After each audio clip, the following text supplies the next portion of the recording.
Yuk kenalan dengan Ilianasa obsoleta. Ini taksonominya.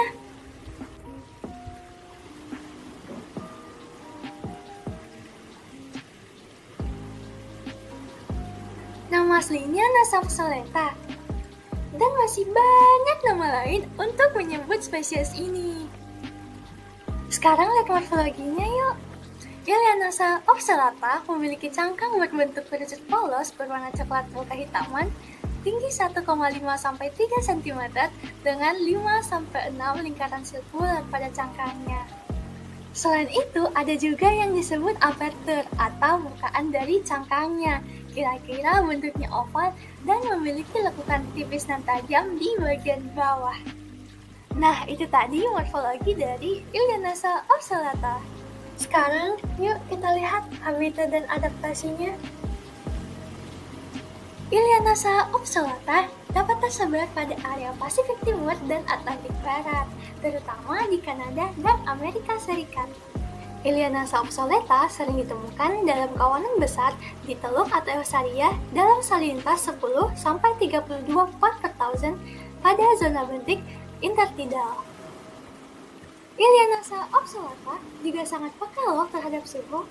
Ketika air pasang surut, ia biasa bersembunyi di bawah permukaan untuk menghindari kekeringan dan menjaga suhu di sekitar 13-22 derajat Celcius.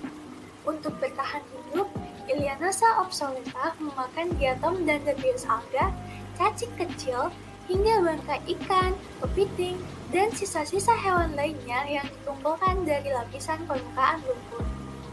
Kabar buruknya adalah kedatangan Ilianasa obsoleta ke pantai Pasifik Amerika Utara yang diyakini terbawa oleh pengiriman Eastern oyster atau Crassostea virginica telah menyebabkan perubahan terhadap fauna asli di sana.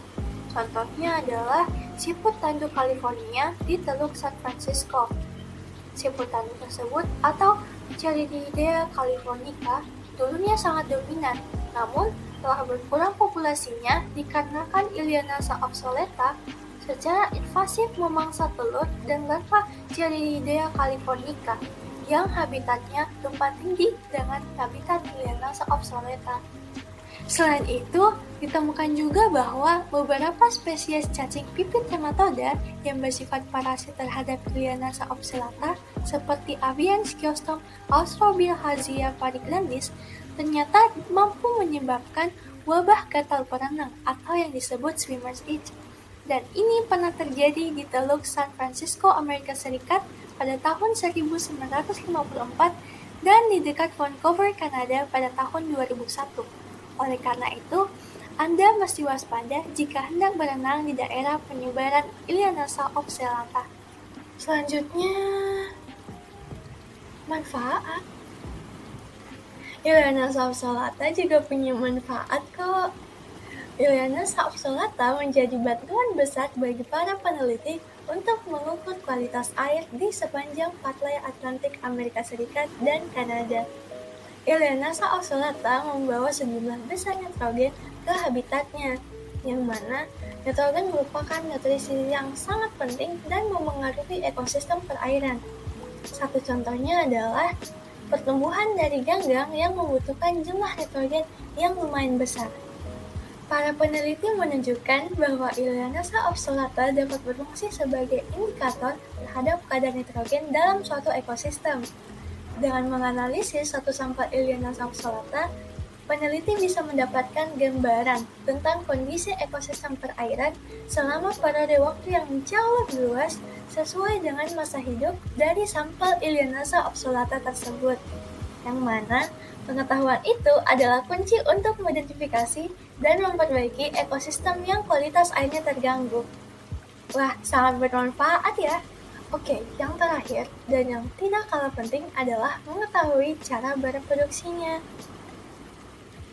Ilianasa obsoleta berproduksi secara seksual dan berkembang biak pada saat pasang surut selama musim gugur dan musim semi. Ilianasa obsoleta menggunakan yang namanya chemoreception untuk bertemu dengan lawan jenisnya dan bereproduksi di sekitar tiram, kadang-kadang karang, batu, atau puing-puing di dataran lumpur. di mana nantinya mereka akan menyimpan telur yang telah diletakkan di dalam kapsul. Setiap kapsul berukuran sekitar 3 mm dan berisi sekitar 40-150 telur per kapsulnya. Wah, banyak sekali ya. Oh iya, selain tempat-tempat tadi, ada juga loh yang menyimpan kapsulnya di antara eelgrass. Larva Illenasa obsolata akan menetas dari kapsulnya setelah sekitar 10 hari. Kemudian larva akan berenang bebas dengan bantuan arus air dan memakan fitoplankton selama 20-30 hari sebelum akhirnya menetap dan bermetamorfosis menjadi siput kecil. Nah, pertumbuhan ini akan terjadi selama berbulan-bulan pada musim panas. Illenasa obsolata memiliki masa hidup sekitar 5 tahun hingga puluhan tahun sesuai dengan kondisi habitatnya. Cukup sekian video perkenalannya dengan Illenasa obsoleta. Saya Mutmain Haji Abdullah undur diri. Semoga videonya bermanfaat. Dan jika Anda punya kritik maupun saran, boleh kirim ke email berikut ini. Sampai jumpa!